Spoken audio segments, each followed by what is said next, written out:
Sunday morning, March 13th. We just moved the clocks forward last night. That's why we sounded a little tired? That's why. That's why, exactly. And today we're going to talk about a subject that is sort of all-encompassing to what we've been discussing before, in the sense that it's about how we communicate with each other. The topic of this one is the state of social discourse. Discourse. Which is a rarely used word in today's language because we don't have much discourse. We just have sort of yelling and screaming at each other. I think you have a great philosophy. Maybe you can start with this. Sure. What philosophy do I have? Well, about how when the news shifted over from having 3 or 4 main stations to hundreds, it got much more polarizing.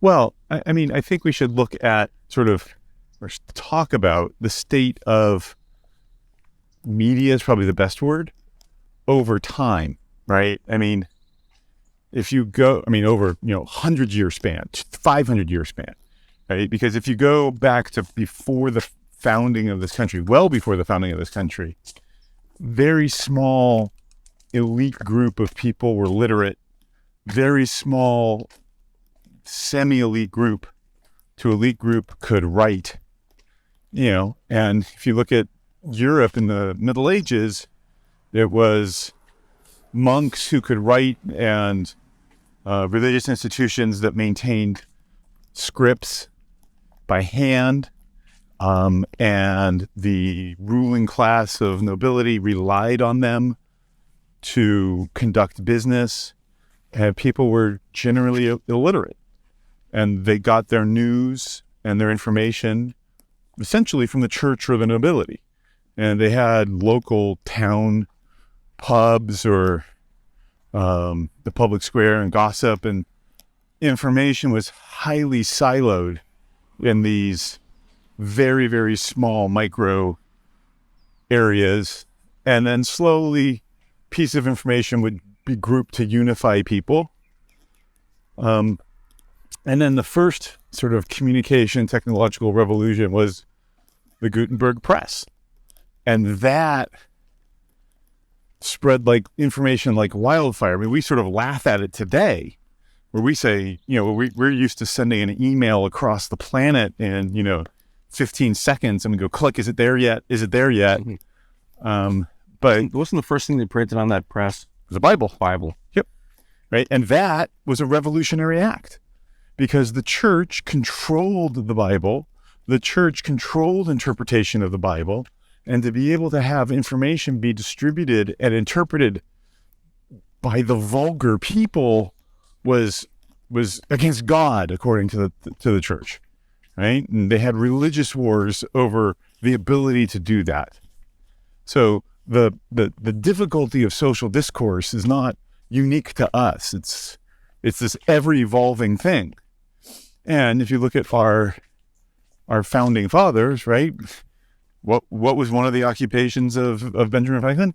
He was a printer, right? The ability to print and distribute information has always been a challenge and always been something that vexes governments and societies. So when the British lost the American Revolution, yes, on the battlefield, but also in the pub. Right? Where did Americans generate their ideas? What was the public discourse that allowed people to sort of come to the conclusion that, screw king and country? It was nightly conversations over and over and over again in the local pubs in hundreds and thousands of small towns and cities. And slowly they swayed public opinion, and they had pamphlets printed and ideas printed. I mean, the mere fact that you could go to any printer and hand them a piece of paper with your writing on it and have them pay them and have them print 500 copies and distribute it in, say, 1780 was a technological and information revolution compared to, say, 1480. Mm-hmm. Right? Where The church wouldn't print whatever you wanted. Only certain people could write. I mean, this was a vastly different world. And you can see the acceleration of change, when you have the Enlightenment and the Industrial Revolution and Revolution, because information and ideas started to spread, right? So ideas are great. Some ideas are better than others. And you can see in the Constitution the very protection of the free flow of ideas being important in the First Amendment, right? They say, the right to free speech shall not be abridged. They say, we will not establish a religion. These are all related ideas because they benefited, the American Revolution benefited from the free exchange of ideas, and they want to continue that. I mean, here's a good example. Washington's army, when they're fighting in Massachusetts, were really beaten down. And, Thomas Paine's printed he handed a book that printed by Thomas Paine that galvanized the entire troops and had them continue to fight. Ideas matter. And the ability to exchange ideas is a good thing, right? People, again, it goes back to, do you trust people to interpret the ideas? Now, clearly, back in the day and forever, they would be spreading what we would say would be, fake news. Mm-hmm. I think Adams in his presidential election was called a latent hermaphrodite and an unmanly man, right? So it's not like the problems of fake news or incorrect opinions or haven't existed all throughout time. The question is, what did you do about it? The question is, how do you handle it? So, also when people would print stuff, it was almost like going on a bulletin board. It was largely anonymous. If you wanted it to be, it could be. You could spread rumors and propaganda and fake news. Yeah, and it's not like we had with television. I think it maybe became a little on the surface more civil, because now you had a face. Well, graphic associated with that comment. Well, let's go forward a little. Let's take this trend a little more iteratively, more linearly. So you have the printing press, and then the next great revolution in technology was the telegraph, right? Because as good as the printing press is, okay, you print something, you print 5,000 copies, you spread it around town, maybe you mail some from Philadelphia to Boston. And that takes, 8 days to get there. It's not like we had real-time news, mm-hmm. right?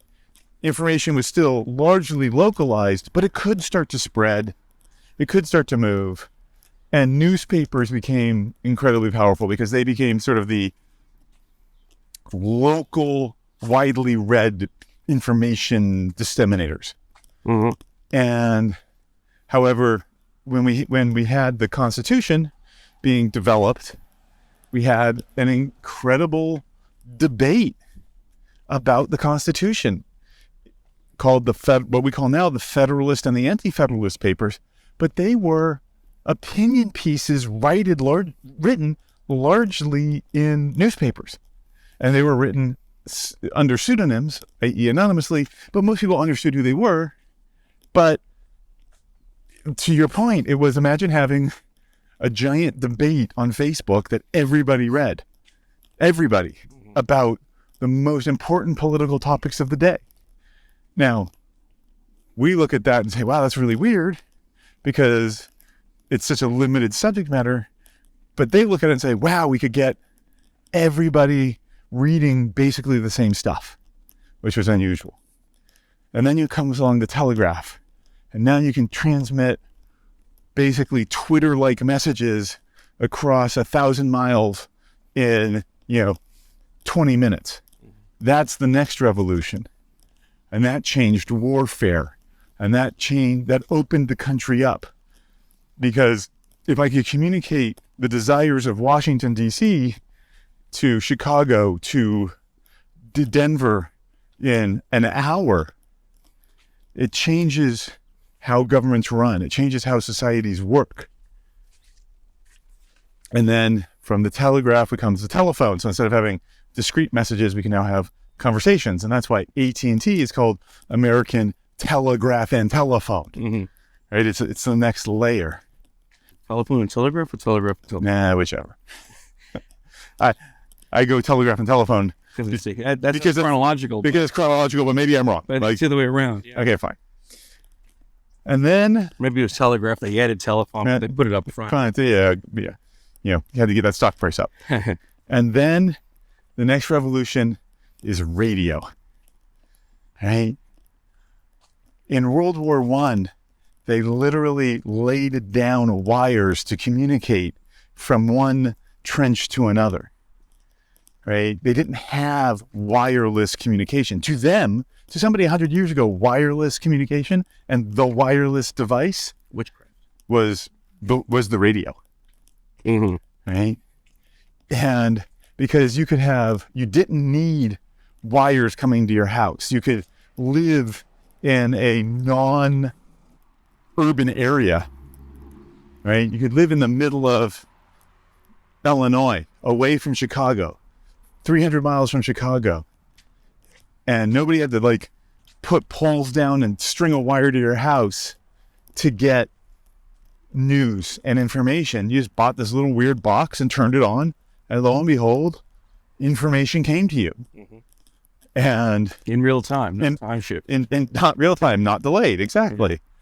Mm-hmm. And examples of the great beneficiaries of that technology, surprisingly, I would argue, are FDR, who had the fireside chat weekly where he could directly reach out to people's homes through radio. Mm.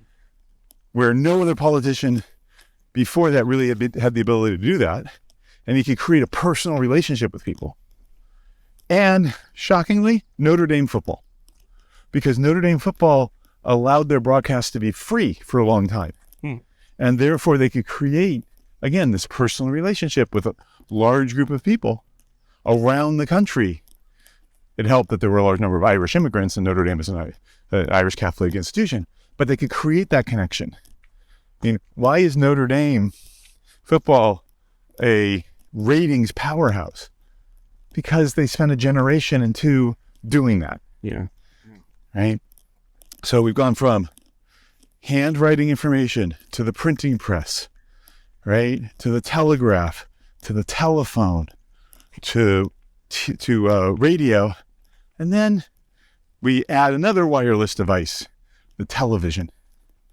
I grew up, I'm old enough to remember, where we had little antennas, right? And you had to tune your TV into the right station, or it might be blurry, okay? But you're widening the ability to distribute information, but you still have, you haven't reached sort of a tipping point. You still have sort of keepers of the gatekeepers on the information, right? The New York Times, ABC, CBS. These are, New York Times is one of the largest regional papers because New York is such a big city, right? Reminds me of this quote: "Press is free to those who own one." Right. In other words, if you had the machine, you can really exert your First Amendment rights more than anybody. That's an interesting conversation, right? Well, we do see, I mean, I don't want to... No, please take it. But we do see that the groups that are responsible for the different channels, whether that channel is social media, Facebook, Twitter, Instagram, or cable news, Fox, CNN, etc., that they all have a particular point of view. They all stay in a particular lane. That's new. That's somewhat new. That's new-ish. But regardless, they're the ones who are putting across what end up seeming to become the primary ideas in any campaign. Right, but that was the point. You were agreeing in that. I was trying to say, we have gatekeepers on the information. There are people who say, I control the mechanisms of the distribution of information, TV, radio. So all filter. And I will set what I believe is the important information to distribute. Right. Filter out the stuff that I don't believe in or subscribe to or believe is true. Right. it wasn't until you had radio and television, very late historically, but somewhat long in the tooth for people today, that you had national broadcasting, national footprint, right? The New York Times, the Boston Globe, the Washington Post, right? The Atlanta Constitution. These are the newspapers for a long time controlled what was sort of public discourse on news. And they were largely highly regionalized, right?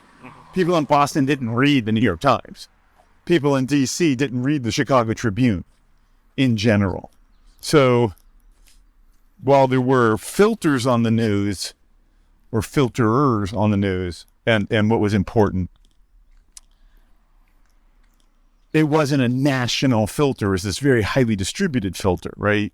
What was important to a Chicago Tribune person may not be important to a New York Times person, right? But we clearly had that kind of filtering.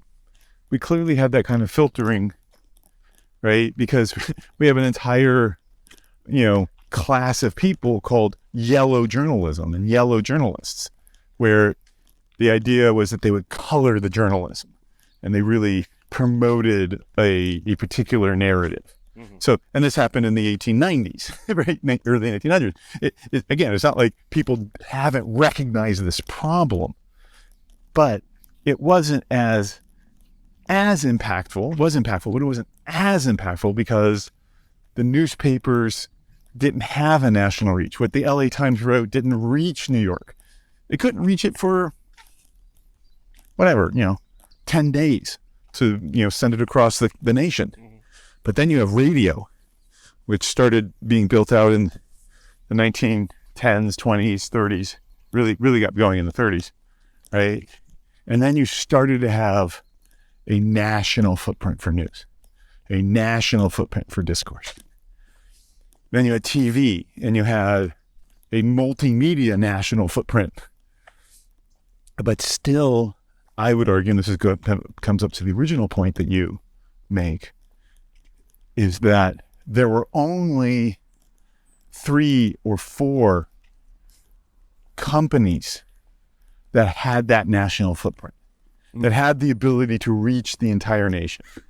ABC, NBC, CBS. And they had largely, they had significant radio properties and television properties, right?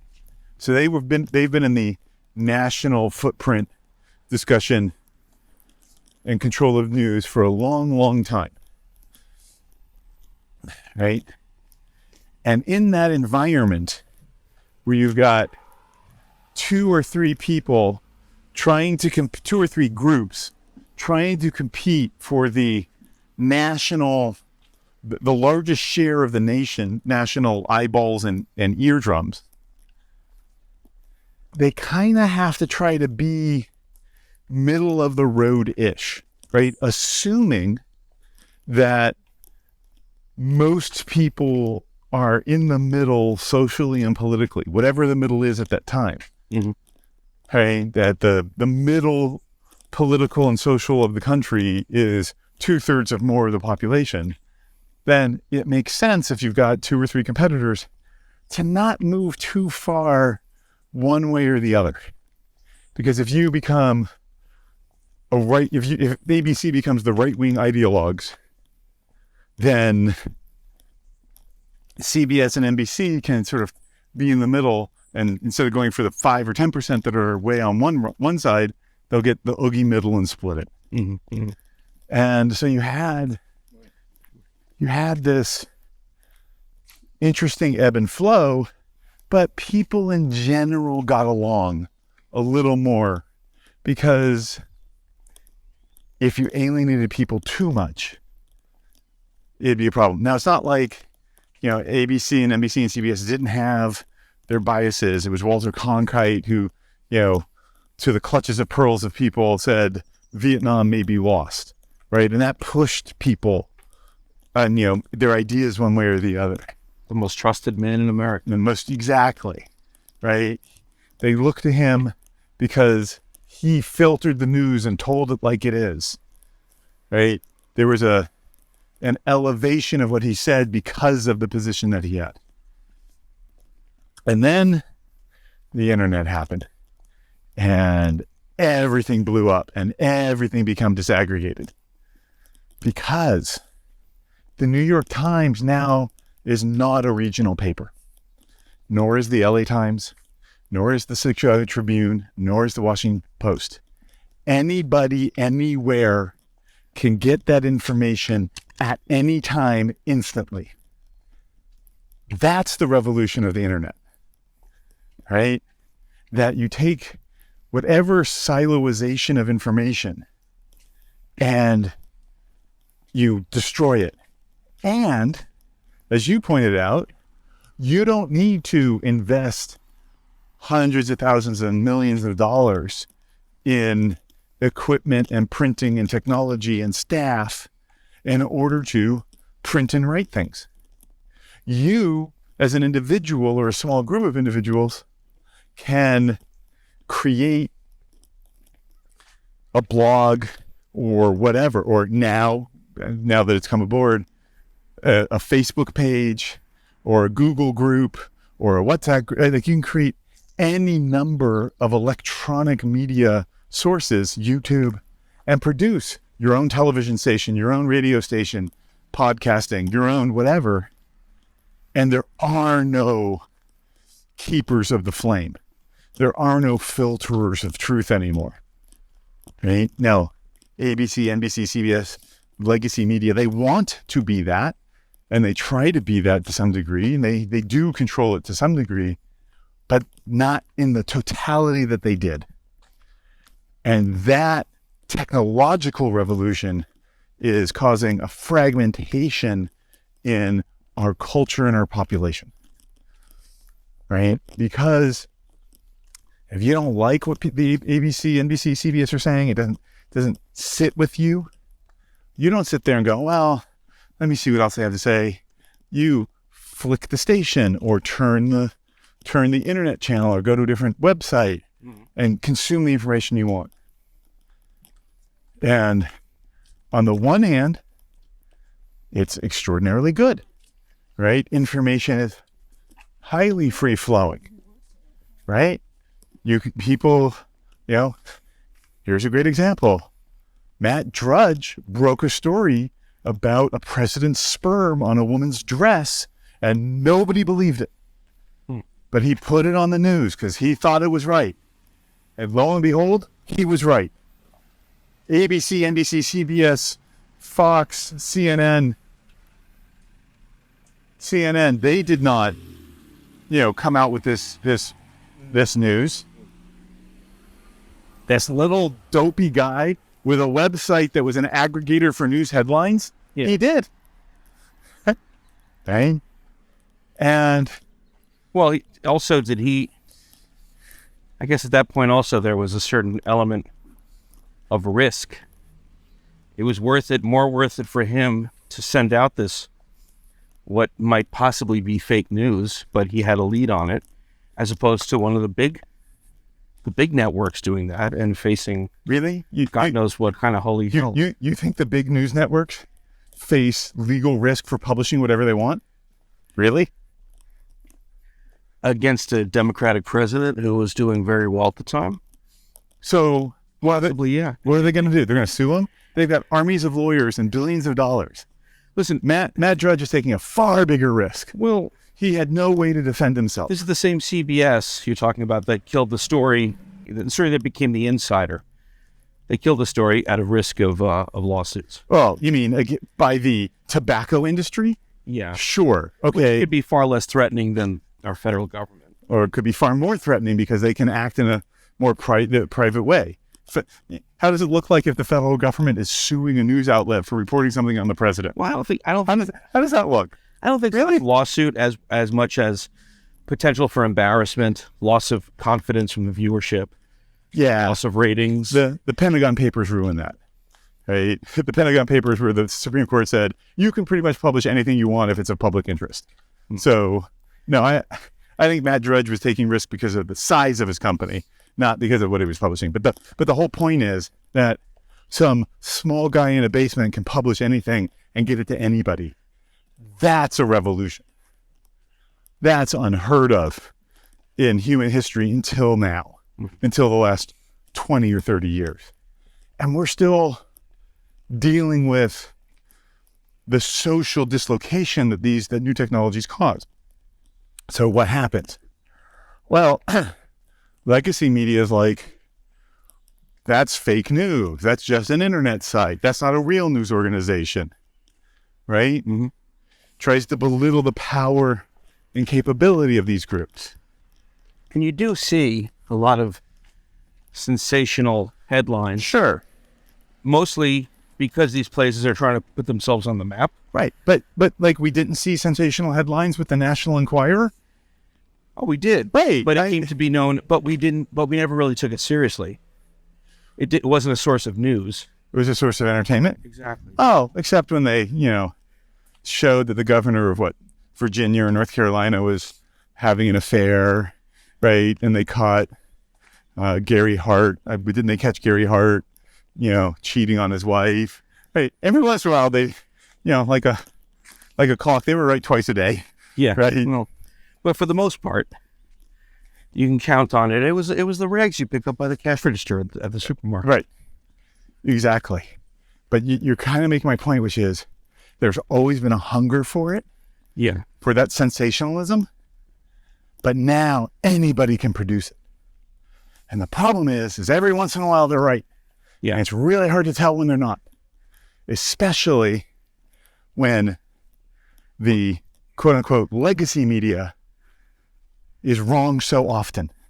By the way, we've just gone up 2 hills, which is why we sound like we're on the path to heart attacks, but we're not. We're doing good. We're doing good. Right. But now you have this high fragmentation of information, high interrelationship of information, right? Anybody can get any piece of information from anywhere. Mm-hmm. And that's leading to a fragmentation of society, in my view.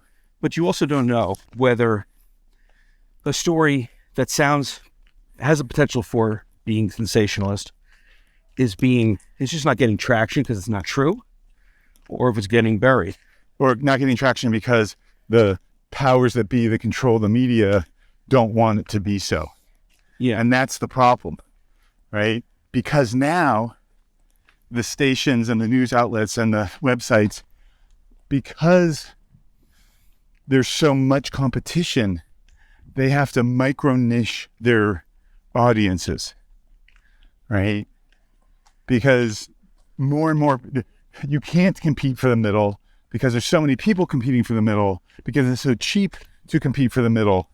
So you go to where people aren't, right? Mm. Rush Limbaugh saw this and he said, I'm going to be a national conversation for conservatives because that market wasn't being addressed.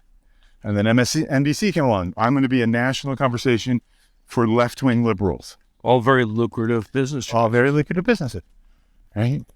But this is the problem with capitalism in general, is that if you're successful, you specialize, and as you specialize, you disassociate yourself from people who are not in your segment, right? I mean, here, around 1900, something like 60% of all people worked or lived on farms.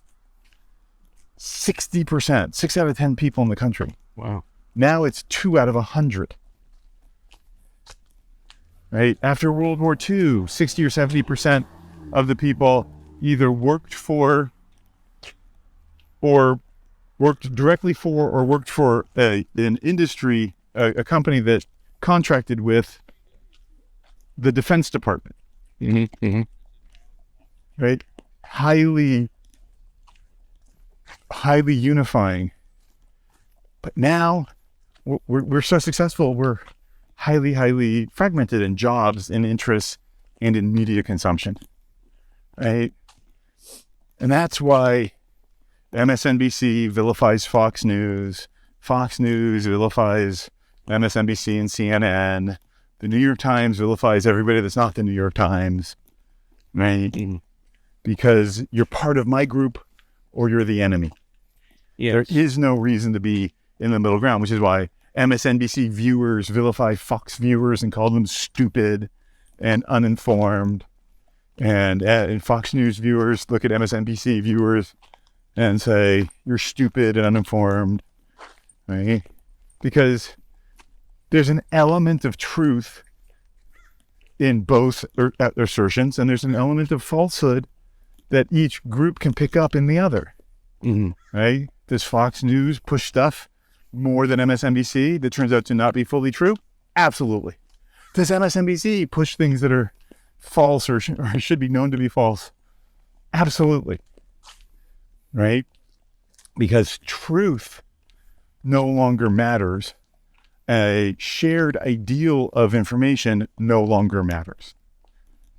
Right? So if you get all your information from a single source or a single group of sources that are all bent ideologically one way, so they think the Trump P-tape is the most important thing ever, and that's all they produce, then you think that's the most important thing, right? But if you only consume news where the most important thing is Biden's, perceived cognitive decline, then you think that's the most important thing. You can't understand why people don't see it, right? It's interesting that you invoke the word, well, not interesting, appropriate, you invoke the word truth, because even the word truth has been kind of co-opted. Well, right. Well, there was a famous quote, I believe it was Biden, you can have your facts, but we'll have our truth. Right. Which kind of... It's like, what's the difference? Well, it kind of says, wait a second, are you divorcing the idea, the term truth from the idea of facts? Right. Well, which is why we have in academia, you say your truth.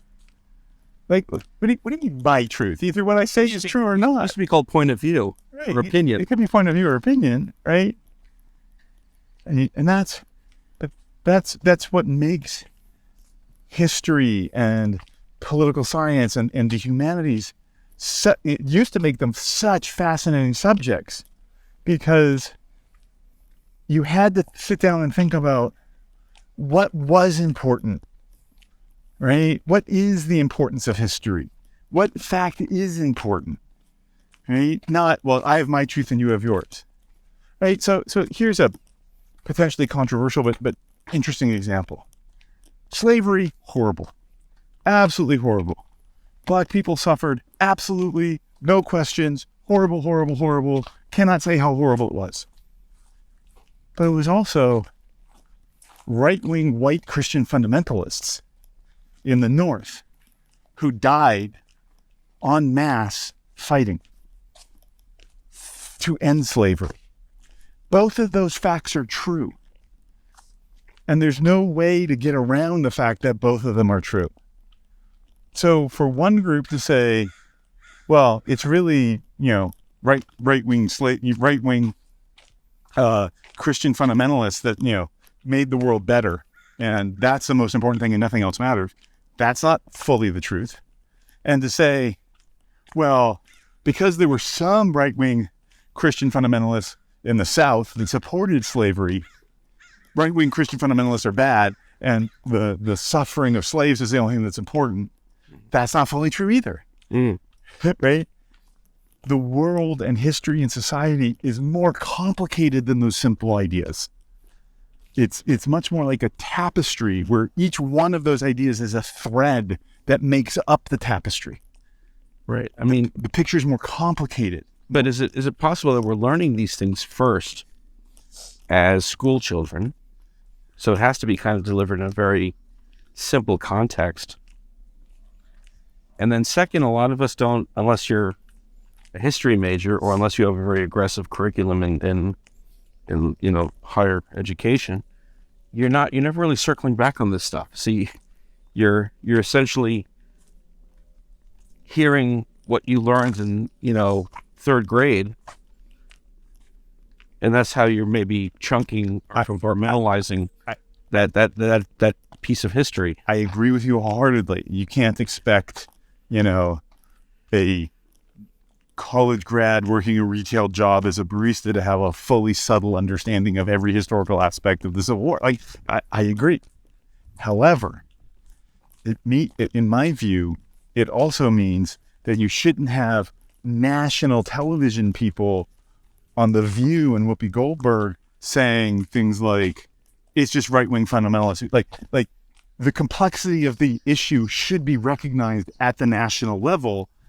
Just, you don't have to understand every intricate detail, but just to recognize that it is a complex subject. Right. And I think if you're going to sit in front of a camera and address the country in whatever format, maybe it's a good idea to know what the hell you're talking about. Right. Or at least admit that you don't. Or if you don't know the details, at least say it's a complicated subject and there's a lot of intricacies here and let's talk about them. Right. Right. People get in trouble for that too. I understand. Because it sounds like they're copping out. Yeah, copping out, or they're right. But go back in the day, in the 80s and the 90s, right? You had this guy named Phil Donahue. Yes. Right? Love Phil. Phil was great because Phil Donahue, he had a talk show, an hour-long interview talk show with an audience and a guest member. Think of him like a non-comedy focused Bill Maher, right? And he would bring people on that he disagreed with. Yeah. And he would sit down and talk with them. And he gave them respect. And he would say, okay, I understand, but what about this? Yeah. And he would explore the idea. And in terms of discourse, because there's so much noise in the world now, and because you're competing for such a narrow niche of eyeballs and eardrums, you just blast the other side. You set up confrontation. You go after them because it's become tribal, because there's almost no unifying message or messenger anymore. Mm-hmm. Right? And that's why, how do you get from, ideologically, from the Enlightenment and Voltaire, who says, I may not agree with what you say, but I will fight to the death for you to be able to say it, to a nebbishy Jewish guy trying to go to Berkeley and a riot ensues because the Berkeleyite, the Ben Shapiro, Berkeleyite, Berkeleyite fascists or progressive fascists or whatever you want to call them are saying speech is violence. Like, that's the difference. That's the battle that we lost, and that's the thing that's affecting discourse in such a terrible way. Right? We can't talk to each other because it's fake news. How is Ben Shapiro standing up and saying facts don't care about your feelings? How is that violence? And by the same token, if that is violence, how is a left-wing person standing up and saying all Republicans who voted for Donald Trump should be rounded up and shot, which has been said? How is that not violence as well? If speech is violence, how is one set of speech violence but not another set? And that's... Well, because, again, going back to the word truth, you gut the word truth and you call it my truth, and then all bets are off. Right. Well, but it only matters if the coercive power of government is determining what is truth and therefore exercising that power upon the populace. And that's the scary part to me. The scary part to me is when the government says, oh, I know what hate speech is, and you're going to be punished for it. I know that, here's again, a potentially controversial, but a great example. And sorry, I preemptively apologize for the language right now. Why should it be different when a black person takes a knife, jumps on another black person and says, nigger, I'm going to kill you. Mm-hmm. And a white person jumps on a black person and says, nigger, I'm going to kill you. One is a hate crime and one is not. Like, that's the problem, right? That language and ideas are not equally applied. On the face of it, I get it. Right. One seems to be racially motivated. Right. Right. Using a highly charged racial term. Right. And the other one is kind of the way a community, one part of that community seem to address each other. Right. So for, as a good thing and as a bad thing, both for, Right. But why does the government, with its coercive power, get to make that determination? Why do they get to determine what is truth? They should never be in that position. But aren't they doing that? Are the situations you're talking about where they have to determine the meaning behind the phrase in each situation, usually court, where they have to, is that where this conversation or that determination is being made? Well, but again, they have to decide the intent of the perpetrators in order to provide a reasonable prosecution and punishment. But again, I have the right under the Constitution to speak freely. Right. Right? Well, but take it closer to home. There's been attacks on, like the attack on the kosher market in France. That was called anything but an anti-Semitic attack. It was random. It was this. Right. And we kind of jump up and down and say, wait a second, the guy chose a kosher market. One out of, 500 establishments in that area are probably kosher. This guy chose that one. So how can you say it's not an anti-Semitic attack? Okay, but again, that's fine. Forget the fact that it was a place, but if he yelled a racial epithet. But the government, again, he should be persecuted and prosecuted for the attack. 100%, 1,000%, no questions asked, right? If he had gone to a Somali market, or he had gone to a French market, or he had gone to, a Russian market, those are all heinous, horrible attacks. Right. Right? That it was a Jewish market, sure, I'm happy for the news and people to say this was an anti-Semitic attack. It was. But the government should not have enhanced, prosecutorial outcomes because Jews should be treated differently. But they have a special classification for hate crimes. And they shouldn't. That's my point. Oh, you're saying they shouldn't at all? Okay. They shouldn't at all. Because... So that means each punishment needs to be a lot harsher, or we're gonna de-emphasize how bad racial crimes are. Well, but crime is what matters. Justice is what matters. It's not social justice. It's justice. It's not racial crime. It's crime, right? It's so bizarre to me. In 1954, I believe, there's this pretty significant court case that said Brown versus Board of Education that said separate but equal is illegal because separate by definition is cannot be equal, right? Okay, awesome, totally buy that. Let's desegregate every school. Totally agree. Well, except separate is not equal is okay in other cases. Like, how does that work? How do you have equality before the law when you separate people by race? You can't. You're talking specifically about... I'm talking about the use of language to separate people and treat them differently under the law. Where under the First Amendment, I should be free to say whatever I want, right? There should not... I don't understand what hate speech is as a legal doctrine, right? Because hate speech as a legal doctrine is whatever the powers that be say it is, right? How come I can't... Here, up in Canada, Jordan Peterson became famous because he said, I am not going to participate in compelled speech with regard to people who identify as trans preferred pronouns. Okay? He said, I am happy to call them whatever they want to be called when they ask me.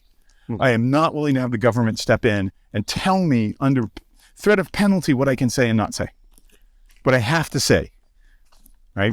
And it's not like there aren't definitions of what threatening speech is. Correct. Exactly. I'm going to show up to your house at 5:00 with a steak knife and beat you and stab you 18 times. That's a direct threat. Correct. I want to, I mean, But calling a person who is born male a he where they want to be called the she, that's not hate speech, right? But the government is saying it is. And the Canadian government was trying to criminalize that speech, right? And I support Jordan Peterson in saying that it is. But here's the real problem. The reason why the government stepped in and said this is a good law is because they believe that people who identify as trans should not be subject to offense, should not be offended. mm-hmm. That's the ideal. Don't offend people. Except here's the problem. You ready? I'm offended that they would even think to be offended by that speech. How in God's green earth can they be offended by having somebody call them a name that they don't want to be called, right? And I'm offended that they're offended. Is the fact that I'm offended, does that hold any weight? How come they're able to say that I have to call them something? That offends me. No, because they're the victim community. Because, again, we are not equal. Because when we separate, we become unequal. And their offense is more important and more legitimate and more significant than other people's offense. The same rules do not apply. And that's the problem with discourse today, that we do not treat words the same. We do not treat ideas the same. We do not treat each other the same. And it manifests itself that way, and it manifests itself in the scientific community, it manifests itself in news, right? You have the scientific community should be a cauldron of bubbling ideas that have to present their data and discuss and justify and be wrong. You have to be wrong in science. You have to prove other people wrong in order to be right. And that competition is good for everybody, right? But COVID hits and it's, whatever the CDC says, nobody else can say anything, despite email saying we know that this isn't right, despite emails saying we're hiding data, right? Big problem with discourse when we can't communicate with each other except through threat, when we can't talk to each other about our ideas except to say, you're a threat to me and you should be locked up. Mm-hmm. Your words threaten my physical being, so therefore I can hit you and riot and destroy property because you're a threat by your words. That's the level of discourse today, right? Because the megaphone is turned on and in everybody's hands, and we do a lot of yelling and shouting, but we don't do a lot of listening. We don't talk to each other. We talk at each other because the technology exists for us to do so, and the cultural climate is such that it's okay to do so. Mm-hmm. Well, and everyone wants their highest aspirations are to be a socially recognized influencer. Well, some people, I don't really care what people think about how I dress or what, No, I'm talking about, it extends just ideas as well. People just want to, they want an audience. Sure, but here's a question. We want an audience because we want to share ideas and discuss them. I don't want to tell people they're wrong. I don't want to say, oh my God, you're evil because you believe this. I think you might be misinformed. I think you have a different idea. But let's be Phil Donahue and let's talk about it, right? Because unless we talk about it, we're just going to continue to fragment and disunify. And there is no show like that on anymore, right? You used to have... Well, Oprah kind of took the mantle, but her shows became more specific. So we used to have a show called Crossfire on CNN. Here's a great example. You want to see how things are... You used to have a show called Crossfire, which had Tucker Carlson and that other guy Alan somebody, right? And you had a liberal and a conservative on CNN talking to each other and at each other about ideas. Right. Fabulous show. Well, CNN said, no, that's not for our audience. Our audience can't digest that. Got rid of that show, turned leftward. And Tucker Carlson's now on Fox News and CNN thinks he's the most evil person in the world. They hired him Yeah. They paid him millions of dollars. Like, what happened? Well, same thing happened to Lara Logan. She started at CBS on 60 Minutes, and now she's on Fox. Right. I don't know if they vilify her for that, but she definitely had some events happen in her life and career. Sure. That influenced her thinking. And I don't think it's that Fox will just hire anybody and suddenly that person shifts over to a right-wing Fox had perspective. Fox had Wallace. Chris Wallace. Chris Wallace, right? Going uphill again. Yeah. Yes. Chris Wallace. He was clearly a Democrat, and they had him on for 20 years. And now this is not to justify Fox News as the end-all be-all. It's just to say, we got a problem in Kansas where we're so tribal that moving to another job opportunity is, makes you an evil demon from hell. Right? Well, here's another example of discourse problems. There was a young Google engineer who was asked to comment on a public forum about women in technology, and he wrote a very detailed memo that said, statistically, there just aren't as many women in engineering jobs and engineering classes, and they seem to be temperamentally not really interested in these things as much as they are in other things on average, and therefore it's going to be very difficult to get things to be quote-unquote equal. Vilified, fired, let go.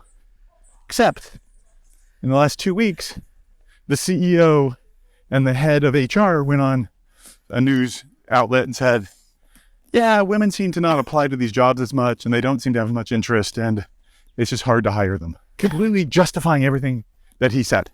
Yeah. Right? How many months or years later? 20 months, 25 months, but I don't remember. Yeah. Right. So they basically fired him because of their duty to this invisible agenda. Correct. And the PR blowback that would have ensued. Because their truth was more important than the truth. Yeah. Let's bring this down to sort of everyday life. Like for me, for example, I have a very big difference of opinion on certain issues from my parents, different, than my parents. Right. And, I find my mom and I will text each other these urgent messages. Did you see this in the news? Oh my God, kind of thing? Not even that, but I'll just say, gas prices again, blah, blah, blah. And she'll yell back, Putin. And I said, okay, well, what's the excuse up until 2 weeks ago? Right. And there'll be nothing. And then she'll say, well, what about Trump? And I'll say, well, what does that have to do with another? And she goes, well, you did it back here. And she'll quote something I said earlier. Right. And, that's kind of our own sort of personal discourse. We don't let it get in the way of our family, our loving mother-son relationship. Great.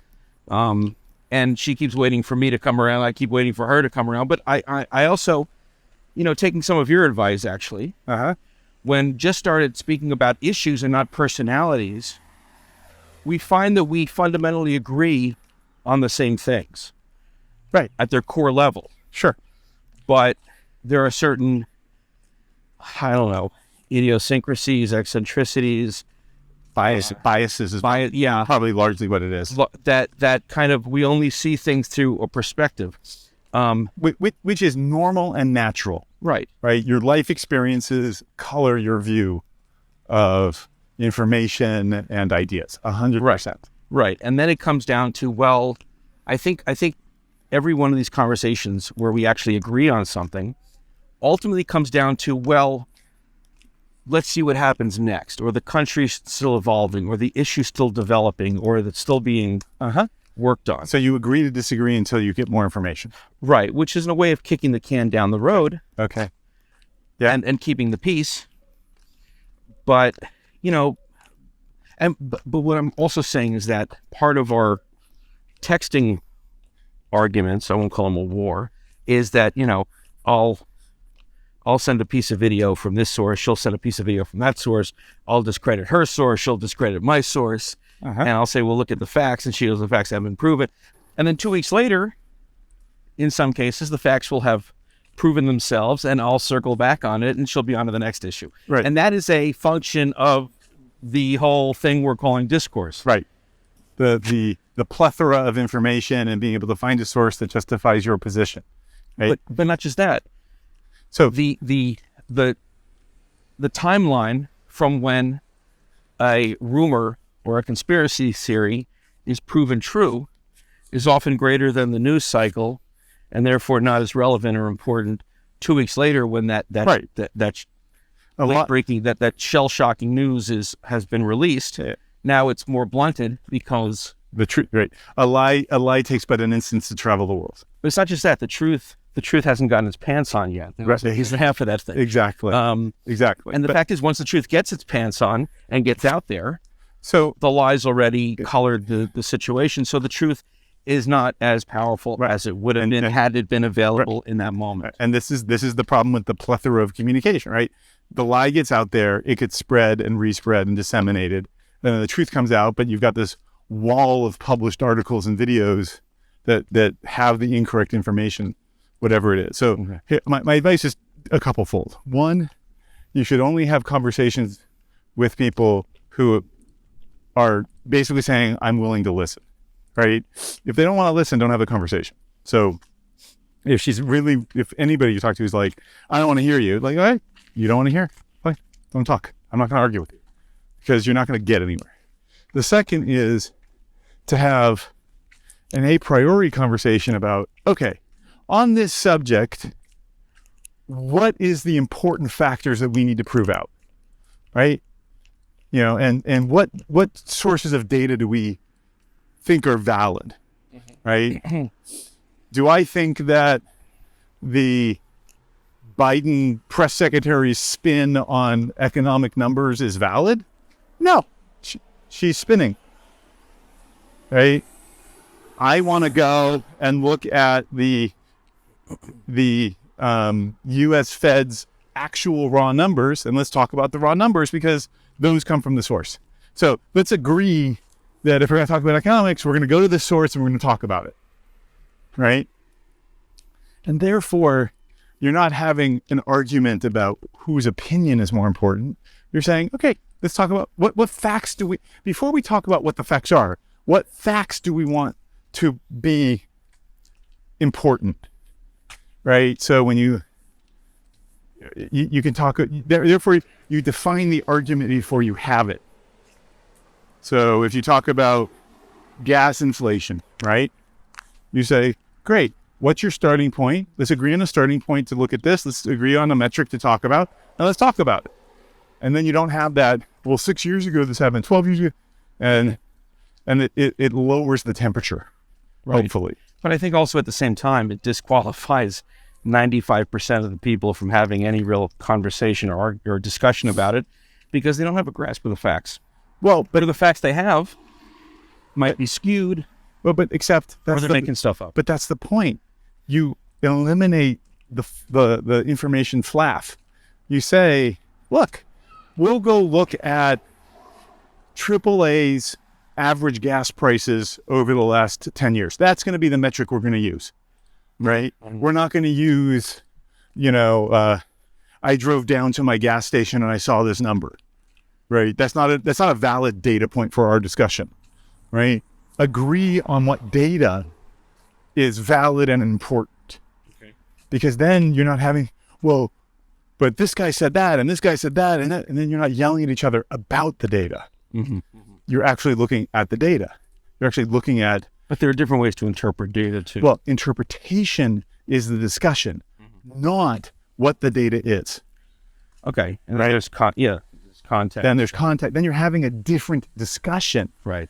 You're like, okay, look, everybody says, trust the science.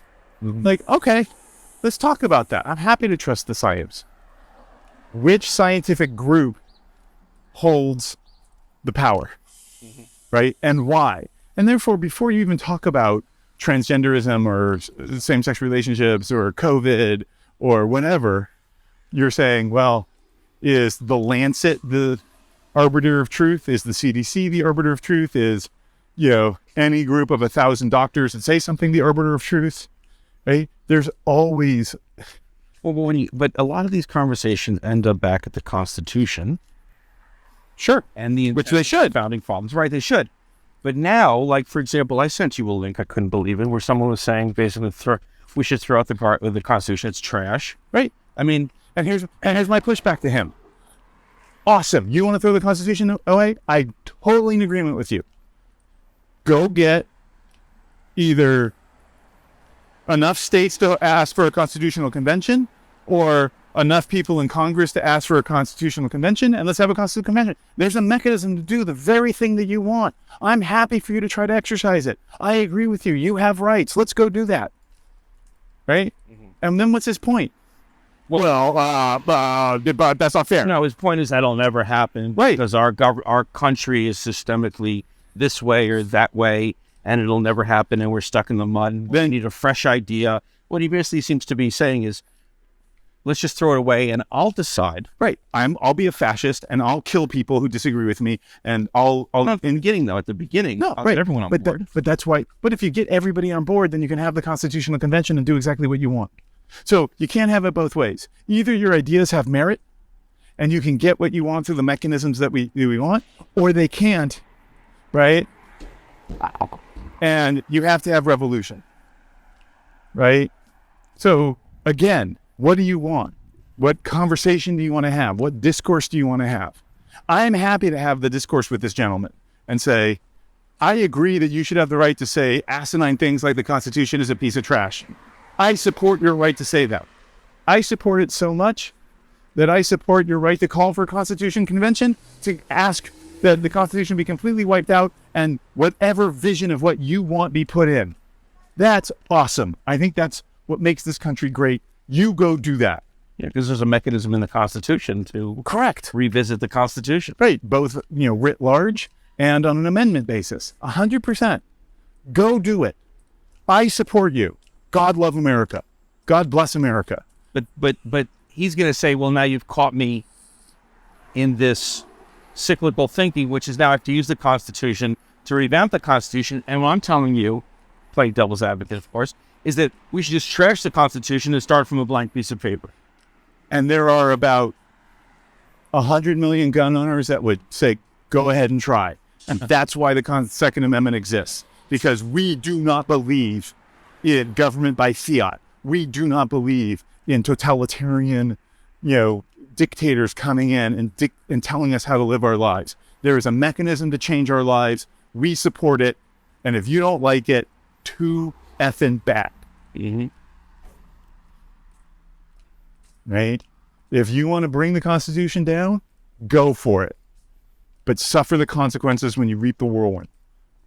And that's on left or right. Right? We had a bunch of crazies called the KKK essentially create the temperance movement. Right? And we amended the Constitution, and we had prohibition, and it was horrible for the country, and we repealed it. We have lots of mechanisms to change our society, and if you don't like it, too bad. That's the world we live in. Mm-hmm. Right? And if you really believe that the Constitution is so evil, you'll fight for it, and you'll suffer for it. Right? The difference in approaches, which I think causes a lot of the fundamental issues. Yep. Here, let me discourse. Let me summarize the differences. Yeah. If you're a conservative and you don't like guns, you don't buy one. But if you're a liberal and you don't like guns, you ban everybody from owning one. If you're a conservative and you don't like meat, you don't buy it. And if you're a liberal and you don't like meat, you ban everybody from buying meat. That's the difference. Their argument, let me take their argument for a second. What they might say is, we're not talking about a preference. We're talking about something that is detrimental to some population, necessary for the world to thrive. And I'm taking a stance on it, not just my personal stance, but that the world should consume less meat because of the byproduct of all the cows and health issues and blah, blah, blah. And guns, yeah, I'm not going to buy a gun, but I don't want the neighbor's kid to find a gun. It shouldn't be by accident either. So I'm not purely looking out for myself. On a societal level, these issues talk to me, which is why it's more than just about me. It's about affecting change. But there's no end to safety. There's no end to protection. That's why Benjamin Franklin said, those that give up liberty in the pursuit of safety deserve neither. Yeah.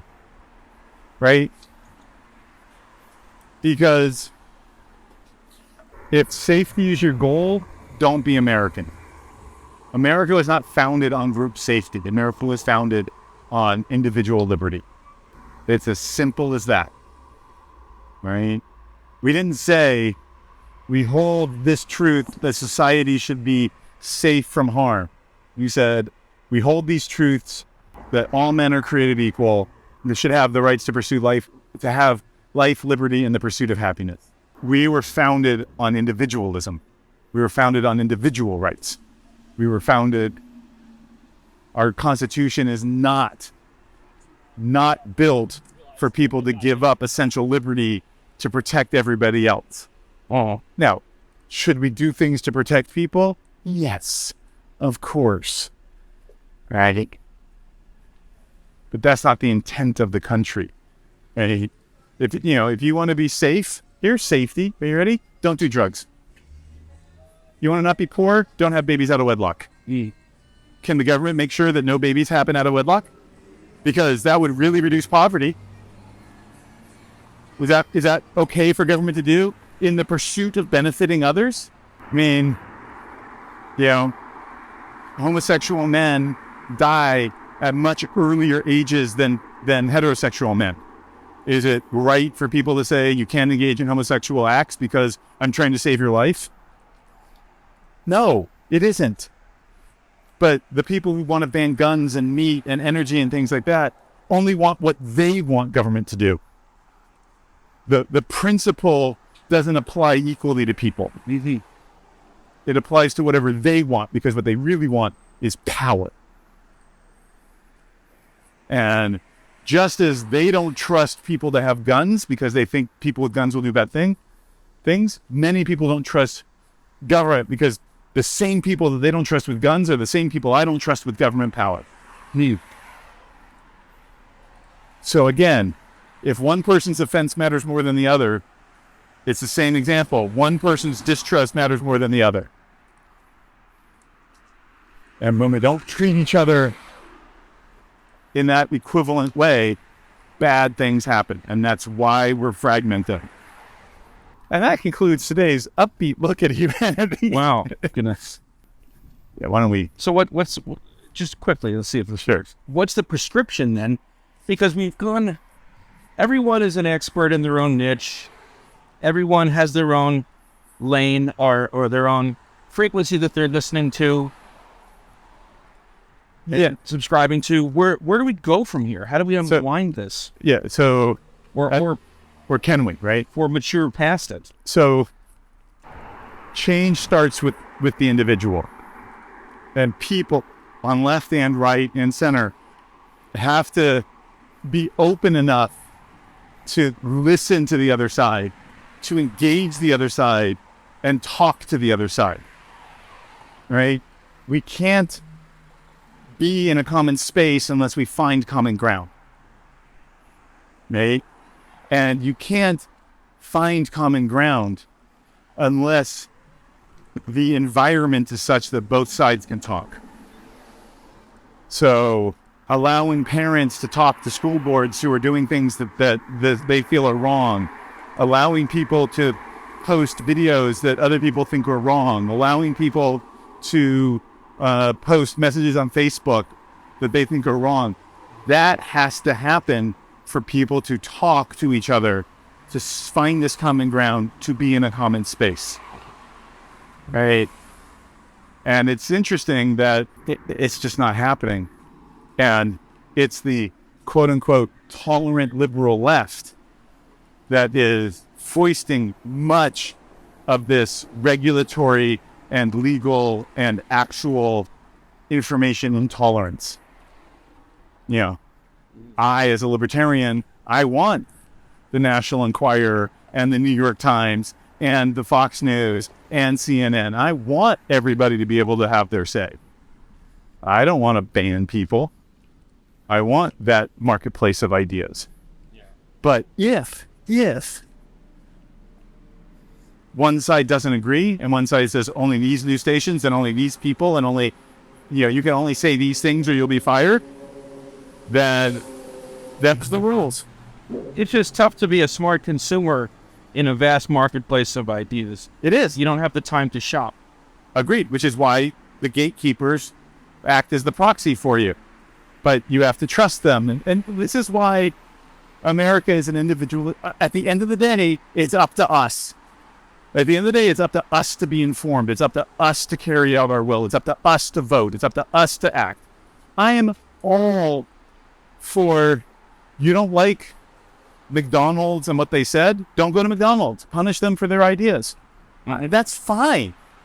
But the government should not be doing that, because the government is in the unique position as holding the coercive power of force in society. They should not say, oh, well, your idea is incorrect, so I'm not going to contract with you. Right? They should be ideologically free. Right? The FBI should be ideologically free. The national, but they're not. Mm-hmm. And that's the problem. Well, is it partially because, well, it's obviously run by humans, but they just don't know where to. They don't have limits on their. Look, because I suppose I don't know what I'm saying. Yeah, they're human. Their biases come in, but either one group has said those are okay because they're fighting the good fight, and another group is saying, hey, they shouldn't be that biased, and it's up to us as citizens to help tell the government what we want. And unless we engage, we're in trouble. And that's all I have to say today. See you next week.